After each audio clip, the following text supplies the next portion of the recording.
Eu quero hoje mostrar no texto de Jesus dois momentos que Jesus chocou as pessoas que estavam ao lado dele. E assim, eu quero convidar você para olhar para o tema de hoje e ver como é que nós corremos risco, mas ao mesmo tempo temos solução para ter uma vida nele. Então o tema desta noite é esse: o risco e a solução para ter vida nele, no Senhor Jesus, baseado nesse texto. É um texto conhecido, e eu quero convidar você para abrir então a sua Bíblia em Marcos capítulo 11. Esse texto está repetido nos 4 evangelhos. Você pode escolher um deles nos 3 evangelhos, Mateus, Marcos e Lucas, mas eu vou escolher aqui o texto de Marcos, capítulo 11, versículo 12 em diante. Marcos, capítulo 11, versículo 12 em diante. Só para contextualizar você, Jesus estava na sua última semana de vida. Então Jesus estava já partindo para Jerusalém, onde ele sabia seria crucificado, seria morto. Então você pode imaginar como Jesus estava focado na sua missão, sabendo que ele estava entregando a sua vida. Ninguém estava roubando a vida dele, ninguém estava tirando a vida, mas ele estava dando, e nada iria desviá-lo da missão, nada iria desviá-lo da morte, porque ele sabia que foi enviado para a salvação. E ele choca as pessoas ao lado dele ao fazer 2 coisas, você vai ver aí. A primeira delas é o que ele faz com uma árvore, e a segunda delas é o que ele faz dentro do templo de Jerusalém. Vamos ler lá o versículo 12 em diante. No dia seguinte, quando estavam saindo de Betânia, Jesus teve fome. Vendo à distância uma figueira com folhas, foi ver se encontraria nela algum fruto. Aproximando-se dela, nada encontrou, a não ser folhas, porque não era tempo de figos. Então lhe disse: ninguém mais coma do seu fruto. E os seus discípulos ouviram-no dizer isto. Chegando em Jerusalém, Jesus entrou no templo e ali começou a expulsar os que estavam comprando e vendendo. Derrubou as mesas dos cambistas e as cadeiras dos que vendiam pombas, e não permitia que ninguém carregasse mercadorias pelo templo. E os ensinava dizendo: não está escrito, entre aspas, a minha casa será chamada casa de oração para todos os povos, fecha aspas. Mas vocês fizeram dela um covil de ladrões. Os chefes dos sacerdotes e os mestres da lei ouviram estas palavras e começaram a procurar uma forma de matá-lo, pois o temiam, visto que toda a multidão estava maravilhada com o seu ensino. Ao cair da tarde, eles saíram da cidade. De manhã, ao passarem, viram a figueira seca, desde a raiz. Pedro, lembrando-se, disse a Jesus: Mestre, vê a figueira que amaldiçoaste, ela secou. Pai, nós queremos pedir que o Senhor nos ajude a compreender toda a dramaticidade, toda a seriedade desse texto, nos dá compreensão para a nossa vida e o nosso relacionamento com Jesus. Abre os nossos olhos espirituais para contemplarmos a Tua Palavra nesta noite, em nome de Jesus, amém. Jesus havia saído de uma cidade chamada Betânia, um vilarejo, na verdade, cerca de 100 quilômetros de Jerusalém, e ele estava caminhando com os discípulos e indo em direção à sua última semana. Era a última semana de Jesus. E no caminho, diz o texto, a primeira cena, ele vê uma figueira e vai procurar frutos nessa figueira. Mas veja bem, não é aquela figueira que a gente come o figo lá, que compra no mercado, aquele figo docinho, vermelho por dentro, bem doce, gostoso. É um outro tipo de figueira, existem muitas figueiras no mundo todo, mas esta figueira, que era uma árvore de 8, 10 metros de altura, também dava figos. Mas era uma fruta comum, tanto é que era chamada a fruta dos pobres ou dos peregrinos, diferente daqueles que a gente quer comprar, que são bem caros, não é? Essa era uma fruta comum. E todo mundo que passava pelas estradas, quando encontrava uma figueira, ia ver se tinha fruto nela. E Jesus vai procurar fruto nessa árvore, e aí vem esse momento dramático que a gente às vezes tem dificuldade de entender, e Jesus procura o fruto, não acha, e faz o quê? Amaldiçoa a figueira, fala contra a figueira. Palavras que podem curar, palavras que podem adoecer, palavras que podem dar vida, palavras que podem fazer morrer, como nós ouvimos ontem no encontro de líderes com o pastor Montosa. E Jesus dá uma palavra para aquela árvore, e de forma dramática, os discípulos ouvem aquilo e acham estranho, porque não era tempo de figos. Como é que se pode exigir de uma figueira que apresente os seus frutos se o tempo não era adequado? Mas, quando a gente vai pesquisar sobre a figueira do Oriente Médio,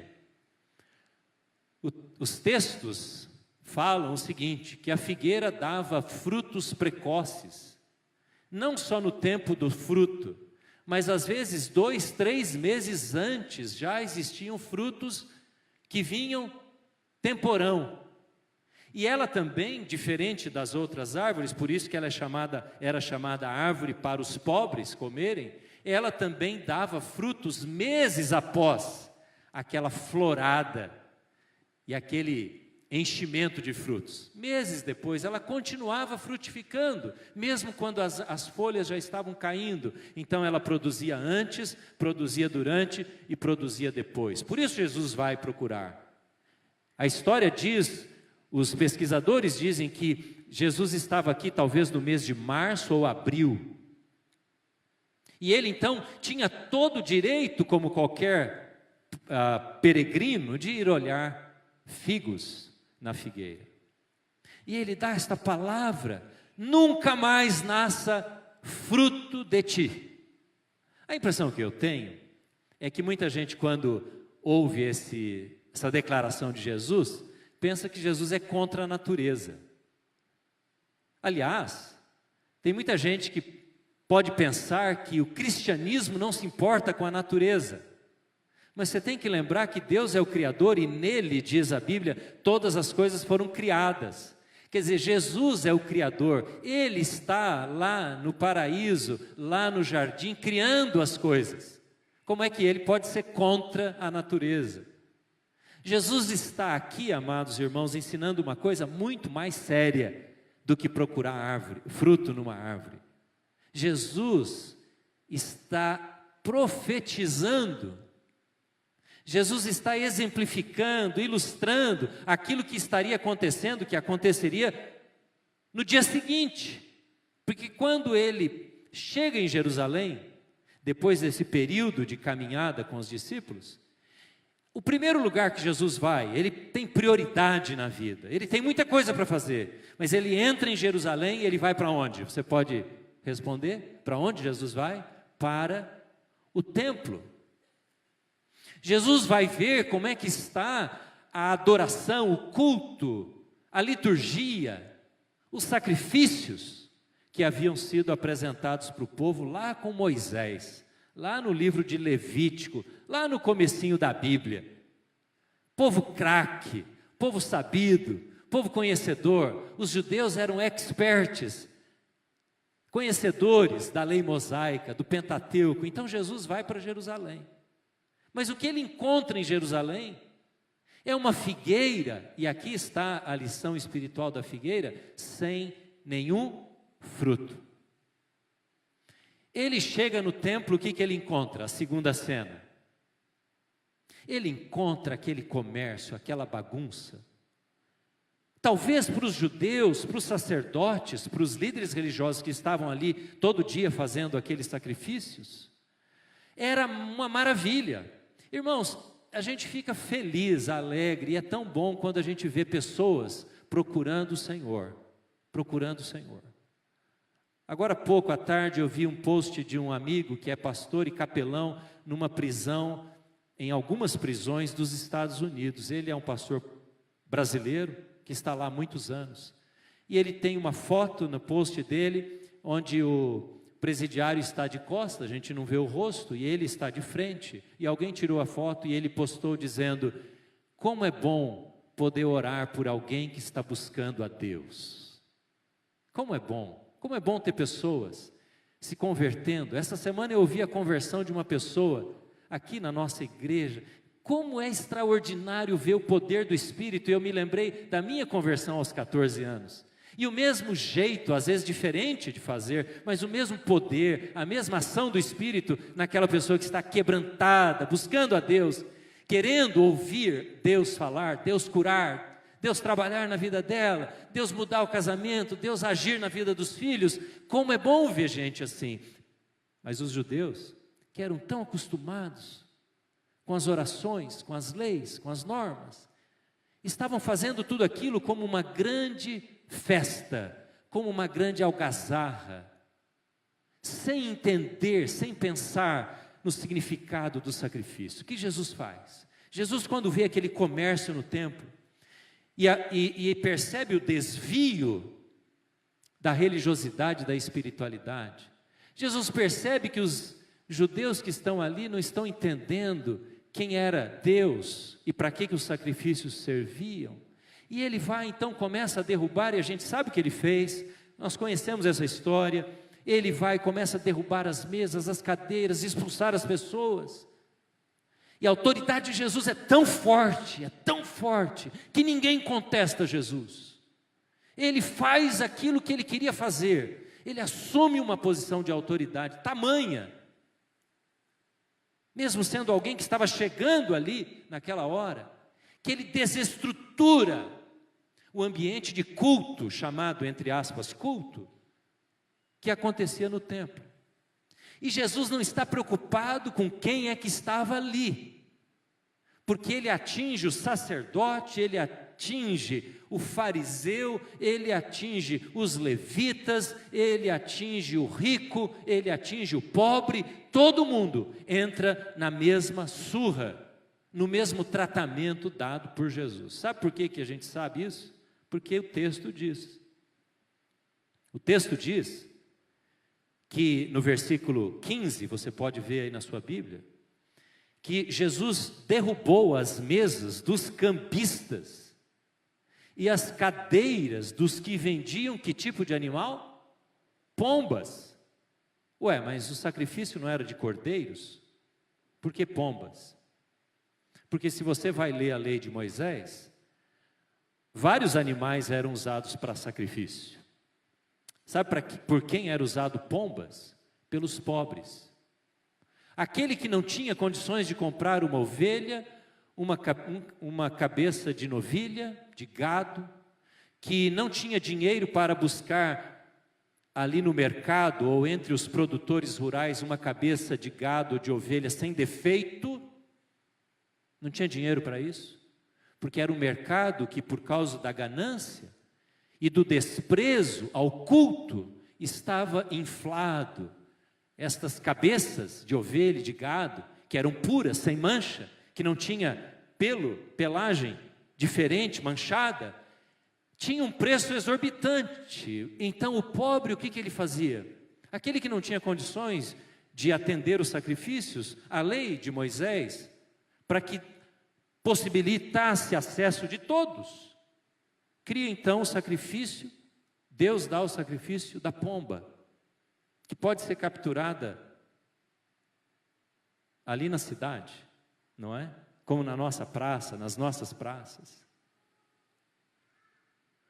E Jesus olha para aquela situação e ele destrói a venda, desde aquela cabeça de gado, de novilha, de ovelha, os vendedores das pombas. Eu imagino aquelas gaiolas, não é?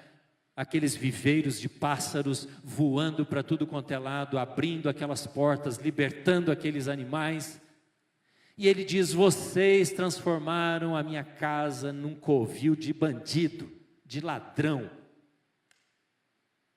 Eu não tenho certeza, mas porque eu não sou juiz, mas eu imagino que se Jesus fosse visitar algumas igrejas no Brasil e no mundo, ele ia entrar derrubando banco e púlpito, né? Vocês viram como o nosso púlpito é bonito, gente? Nós ganhamos esse púlpito de uma família aqui da igreja, aquele armário de recepção lá atrás. A gente gosta de coisa bonitinha, não é? Eu gostei disso aqui, não sei se você gostou, achei bonitinho, muito bonito. Mas Jesus iria entrar derrubando tudo, porque Jesus não está interessado no que é bonito, no que está compondo a lei, se diz respeito aos sacerdotes, ele não está interessado em nada disso, ele está interessado na vida das pessoas com ele. Amém, irmãos? A preocupação de Jesus nesse texto é de dar aquele chacoalhão assim nas pessoas e dizer: tem coisa errada aqui, tem coisa errada. O que é que estava acontecendo de errado? O que havia de problema? O que havia de problema é a mesma coisa que há de problema nos nossos dias, quando rituais superam relacionamento com Deus. E olha, eu vou dizer uma coisa: há uma ameaça muito forte sobre você, sobre mim. Assim como havia uma ameaça sobre os judeus daqueles dias, e eles foram derrotados, foram pegos no contrapé por essa ameaça. Você tem essa ameaça sobre você, é permitir que rituais superem, substituam relacionamento com o Senhor. Era isso que estava acontecendo. O povo estava satisfeito porque o movimento era grande. O templo vinham pessoas de todos os lugares, e algumas épocas do ano vinham pessoas ainda de outros países, judeus que moravam fora e tinham que vir a Jerusalém. Então aquilo era um movimento, dinheiro corria na cidade, os hotéis ficavam cheios. Os produtores de cabeça de ovelhas e gados e pombas ficavam com dinheiro na mão. Todo mundo ficava feliz, e o templo lotado, e Jerusalém mostrava o seu vigor espiritual aparente. E Jesus diz: eu não estou comprometido com isso. Não estou comprometido com o templo cheio, não estou comprometido com gente afluindo para me buscar. Irmãos, não se impressione com multidão, porque Deus não se impressiona. O que Deus se impressiona é com coração quebrantado, coração compungido, coração humilhado. Isto sim, Deus se apraz, Deus se alegra. Há um risco, irmãos, que está presente na minha e na sua vida. A gente vem no culto, e ao invés de termos um relacionamento com Ele, cumprimos um ritual, um hábito, uma tradição. Às vezes somos motivados por culpa. Puxa, eu não estou buscando direito a Deus, eu não estou orando como eu deveria, eu preciso me firmar mais. Às vezes somos motivados por cobiça, por desejo de alguma bênção. Eu preciso resolver aquele problema, então eu preciso ir na igreja, eu preciso ir no culto. Amanhã eu tenho um problema sério, não é? Tem pessoas que agem assim. Motivados simplesmente por hábito, por costume. Mas o que Deus quer ver é o meu e o seu coração, de fato, se nós estamos buscando relacionamento com o Senhor, é nele que nós existimos, é nele que nós respiramos, é para ele que cultuamos. Os judeus estavam ali fazendo toda aquela cerimônia, aquele movimento, para cumprir uma tradição, quem sabe para afirmar a identidade do povo, sabe? Você chega para o seu filho, para o seu neto, você fala: você é filho de crente, de cristão, de discípulo de Jesus, você tem que ir para a igreja. Você não pode incutir isso na cabeça do seu filho, ou pelo menos eu diria, você não pode incutir só isso, é muito pouco. Você não faz de um filho um cristão, porque há uma tradição na família de cristãos, de membros da igreja presbiteriana independente, isso é muito pouco. Você tem que levar o seu filho a entender que a vida dele, sem estar nele, em Jesus, não tem sentido. Ele precisa se converter, ele precisa entregar a vida a Cristo e falar, e insistir das maneiras mais sábias que você puder, para levar o seu filho a Ele. Entender que há uma coroa sobre a cabeça do nosso Senhor, e Ele precisa ser honrado como dono e Senhor das nossas vidas. Esse risco, irmãos, está sobre novos convertidos. Quem aqui tem menos de 1 ano de conversão a Jesus? 2 anos? Esse risco está sobre a sua cabeça, porque é fácil você entrar no mecanismo de alguém que já alcançou, de alguém que já conheceu a Jesus, de alguém que já se entregou a Cristo, quem sabe que teve uma experiência bonita lá atrás. Esse risco está na cabeça de quem é velho de igreja, como eu, velho de igreja, 50 anos, 60 anos, 20 anos, 10 anos de igreja, e você faz as coisas por tradição e hábito e costume. Mas aquela paixão por Jesus está fria. Quando você lê a Bíblia, se abre, se lê, você não consegue mais receber graça, palavra revelada, voz do Espírito Santo. A Bíblia é confusa para você, a Bíblia é estranha, não há aquele relacionamento diário com a palavra de Deus. Eu queria perguntar para você, eu não quero jogar culpa, mas quero que você seja real e veja a sua vida na realidade dele. Queria fazer a pergunta: quantos aqui procuram ter o hábito diário de ler a Bíblia e de ter um tempo de oração sozinhos?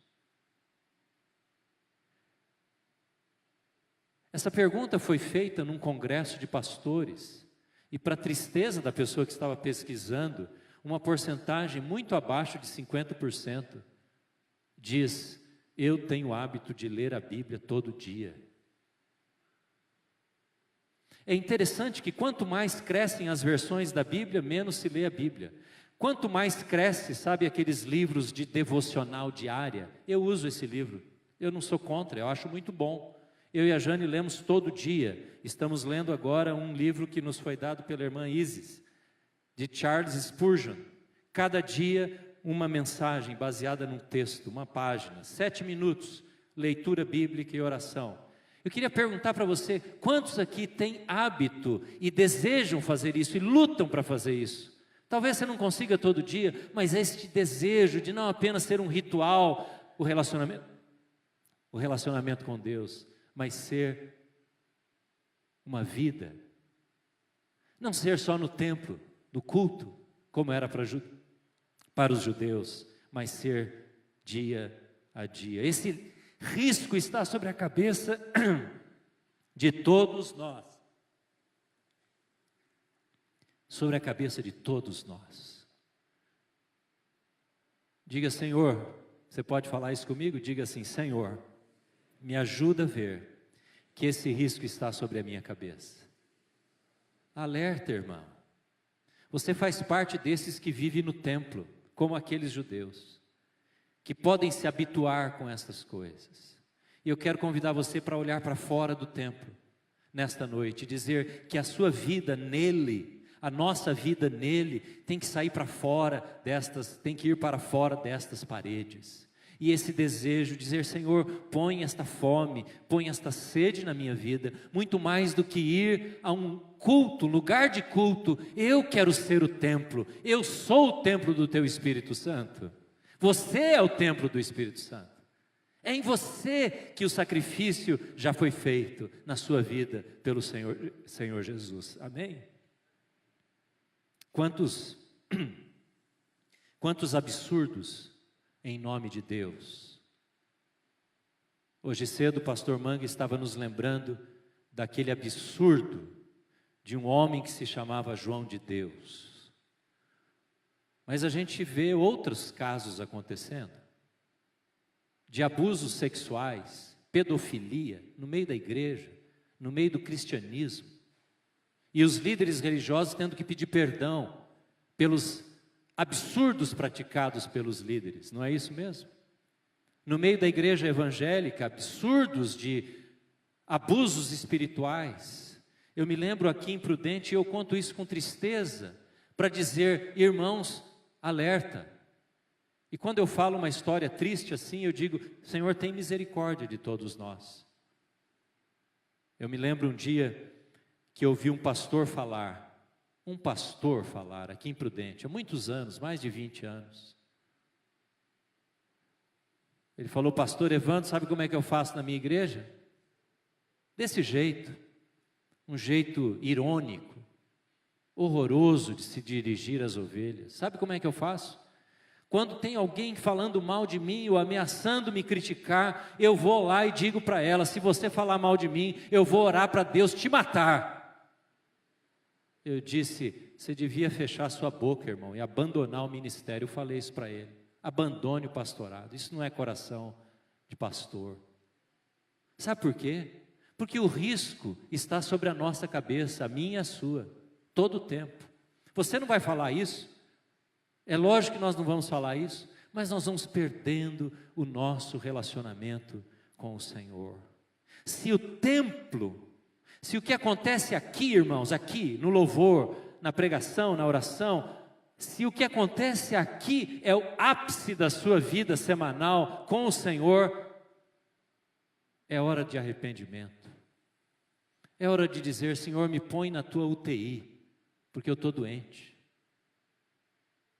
Se não tem durante a semana um momento de estar com o Senhor, de orar, de pedir ao Espírito Santo, fala comigo, mostra o meu pecado, limpa a minha vida, apruma o meu relacionamento em casa, põe verdade na minha boca, Senhor, põe limpeza na minha mente, purifica o meu pensar, o meu agir. Se o clímax é aqui, se o melhor da sua vida com Deus é aqui, então misericórdia, arrependimento, isso é o que precisamos.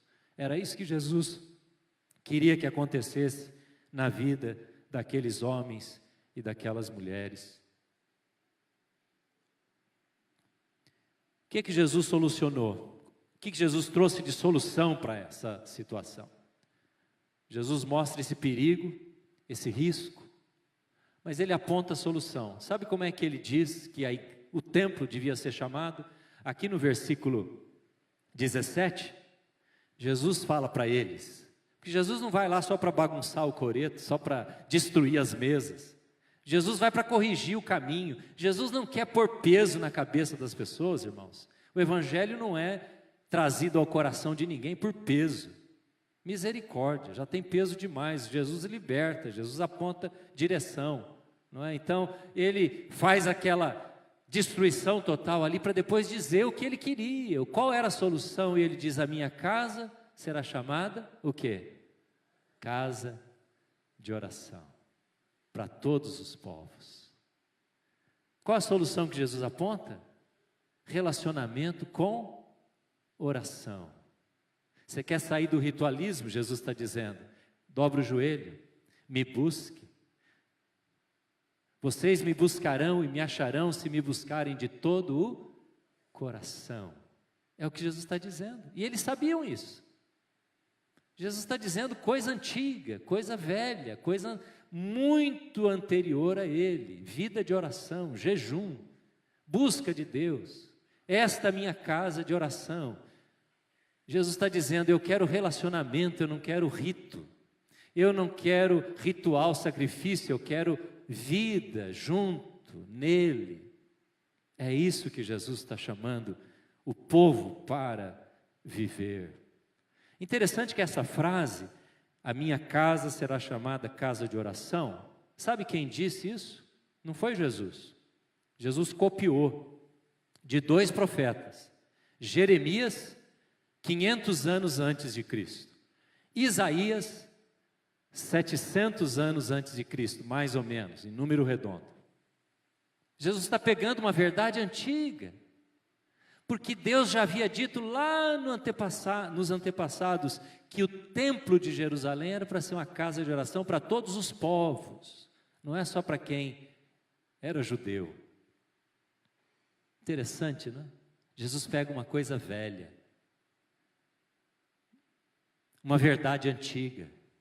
Sabe as verdades antigas que você ouviu quando você se converteu? Eu me lembro a mensagem que foi pregada na noite em que eu me converti. Dia 21 de junho de 1974. Há muito tempo. Deus pega coisas antigas, como Deus pode pegar coisas novas. Uma revelação nova, um texto que você nunca tinha lido, uma música que você nunca tinha ouvido. E Deus toma aquilo. É interessante, a gente tem duas coisas muito importantes aqui no nosso púlpito. Esse vitral, ele é novo, ele tem 20 anos, quando o nosso tempo foi menos de 20 anos, quando ele foi inaugurado. Mas ele simboliza coisa mais antiga, não é verdade? Vitral não é coisa antiga? Aquelas igrejas de 300 anos, 700 anos lá da Europa, não é? Mas a gente tem aqueles canhões de luz lá em cima. Você sabe que lâmpada é aquela, não é? Agora nas casas a gente tem a lâmpada LED. Interessante, não é? Uma coisa antiga que lembra a gente coisa bem antiga, símbolos bem antigos, a cruz, a pomba, a Bíblia, com uma tecnologia nova de lâmpadas coloridas, de brilho, como esta lâmpada que sai aqui de baixo, não é, dessa letra ilumina, porque Deus não está preocupado se a mensagem é dita por alguém antigo, se o texto lido é velho. Eu estou lendo um livro todo dia de manhã em casa de Spurgeon, que foi escrito em 1830, um linguajar às vezes até meio estranho para a gente, tem que adaptar. Ou se é um cântico que foi lançado essa semana na mídia gospel, não importa, o que Deus quer ver é quem está ouvindo, não é quem está produzindo, não é se a mensagem é antiga ou se ela é nova, é o receptor da mensagem. É o que Jesus está dizendo, é casa de oração, casa de intimidade, casa de relacionamento, é nele, é nele, é nele. E sabe mais? O que aconteceu finalizando o texto? Ao cair da tarde, diz no versículo 19, eles saíram da cidade. Não passe desapercebido em nenhuma frase da Bíblia quando você está lendo. Nada, tudo tem significado. Diz o versículo 19, eles saíram de onde? Da cidade. Que cidade era aquela? Jerusalém. Jesus vai para fora da cidade, mas ele vai com quem? Quem é que acompanha Jesus? Quem está acompanhando Jesus? São os sacerdotes? São os fariseus? São os que faziam o sacrifício? Não, eram os discípulos. Ele pega os discípulos e vamos embora daqui, vamos embora. A gente precisa ter um tempo sozinhos lá fora. Comunhão, relacionamento. E é aí que Jesus, dias depois, tem aquela experiência no jardim do Getsêmani. Quando ele chama os discípulos para fazer o que com ele? Orar, orar e orar. Veja como Jesus pratica o que ele fala.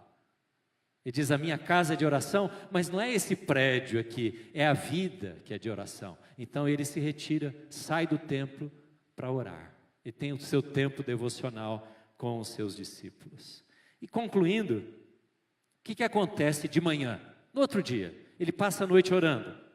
De manhã, eles andam e encontram a figueira. E os discípulos olham para a figueira, ela estava seca, diz o versículo 20. De manhã, ao passarem, viram a figueira seca desde as raízes. Pedro então diz, mestre, vê a figueira que amaldiçoaste, ela de fato secou.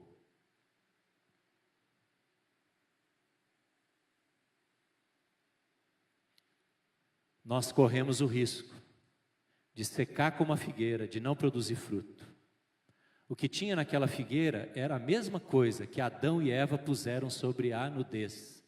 Lembra da história de Adão e Eva? Pegaram folhas de figueira, é a mesma árvore. e coseram e costuraram folhas para cobrirem a sua nudez. Jesus vai na árvore e encontra só folhas. Às vezes ele vai na vida e ele olha a nossa vida e ele quer encontrar frutos. Fruto, podíamos dizer fruto do Espírito Santo, da presença do Espírito, mas o que tem é só aquilo que a gente produz. Irmãos, eu poderia falar 1 hora aqui sobre as folhas, o que são folhas na vida de um cristão, coisa que a gente faz, ritual, coisa de aparência. A gente quer mostrar a espiritualidade, sabe? A gente quer enganar quem? Quem é que Adão queria enganar? Só tinha ele e Eva no paraíso, só. Queria enganar Deus. A gente apresenta as folhas para o Senhor. E as folhas estão secas no outro dia. Porque Deus não aceita folha, Deus só aceita fruto. Ele quer ver fruto. Irmãos, vamos produzir frutos esse ano na nossa vida. Fruto de mudança, frutos de transformação, frutos do Espírito Santo, da presença de Jesus nele. Vá para a palavra, dobre o seu joelho, quebre-se diante de Deus, quebre a nuca diante do Senhor. Pare de ser duro, pare de dizer, a minha mulher é assim, assado, os meus filhos. Diga, Senhor, o que é que está errado na minha vida? Esse é o fruto do arrependimento. Esse é o chamado de Deus para a nossa comunidade, para a nossa igreja esse ano. Quando Deus entra e Ele, Senhor, com coroa sobre a cabeça, a autoridade entra num namoro, esse namoro só serve para bênção. Mas quando não é nele, depois rompe, aquilo vira um nó, um relacionamento quebrado, destruído, vergonhoso, não se olha mais no olho do outro. Um namoro sem ele é assim, um casamento sem ele, finanças sem ele, e a gente podia listar aqui tantas áreas na nossa vida. Irmãos, Jesus diz que ele amou o mundo, a palavra diz que ele amou o mundo de tal maneira que deu seu Filho unigênito para que todo aquele que nele crê, essa vida, essa mudança, não é só para aquela pessoa que não conhece Jesus e precisa conhecer. Não, é para mim e para você. Todo aquele que nele crê. Eu quero crer em Jesus esse ano. Quero conhecê-lo muito mais do que já o conheço. Muito mais. Queria convidar você a entrar nessa jornada, nele. Dizer, Senhor, esse ano eu quero ver a tua coroa na tua cabeça, não na minha. A tua glória, não a minha vontade, o meu desejo. Eu quero ver o meu casamento debaixo dele, não nas minhas mãos. Eu quero ver a minha vida organizada, abençoada, frutificando nele, irmão. Amém, irmãos?